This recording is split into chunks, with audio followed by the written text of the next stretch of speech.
to the Radha Damodara temple. There were the last chapters of the first canto, dealing with the advent of the present age of Kali.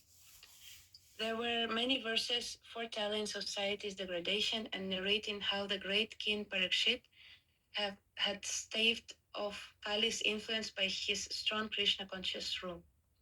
In his purports, Bhaktivedanta Swami wrote that government could not check corruption unless it rooted out the four basic principles of irreligion: meat eating, illicit sex, intoxication, and gambling. You cannot check all these evils of society simply by statutory acts of police vigilance, but you have to cure the disease of mind by the proper medicine, namely advocating the principles of Brahminical culture, or the principles of austerity, cleanliness, mercy, and truthfulness. We must always remember that false pride, undue attachment for women or association with them, an intoxicating habit of all description with cripple the human civilization from the path of factual peace. However, the people may go on clamoring for such peace of the world. To raise funds for Volume 3, Bhaktivedanta Swami decided to try Bombay. He traveled there in July and stayed at the Premkutir Dharamshala, a free ashrama. Jay Govinda, please. Prabhupada speaking.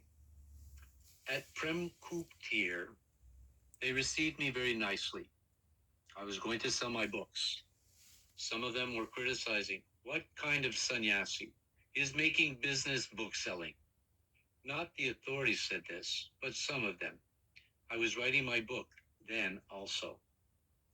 Then I became a guest for 15 days with a member of the Dalmia family. One of the brothers told me that he wanted to construct a little cottage at his house.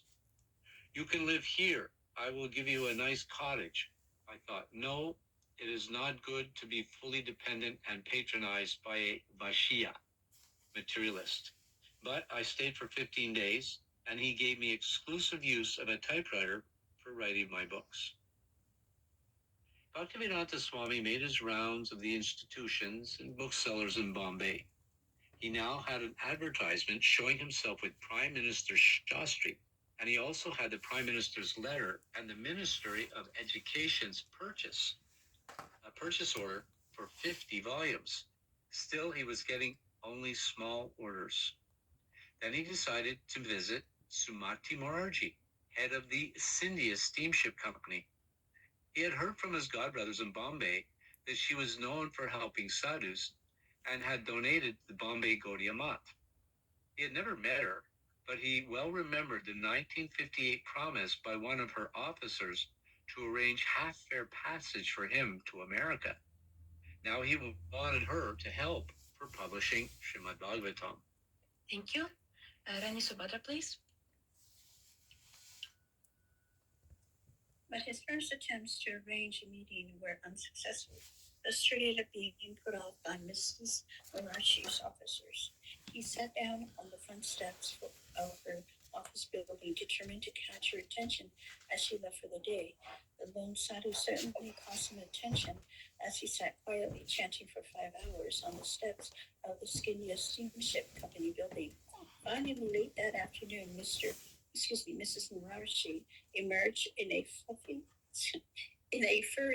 flurry of business talks with her secretary, Mr. Chelsky. Upon seeing Bhaktivedanta Swami, she stopped.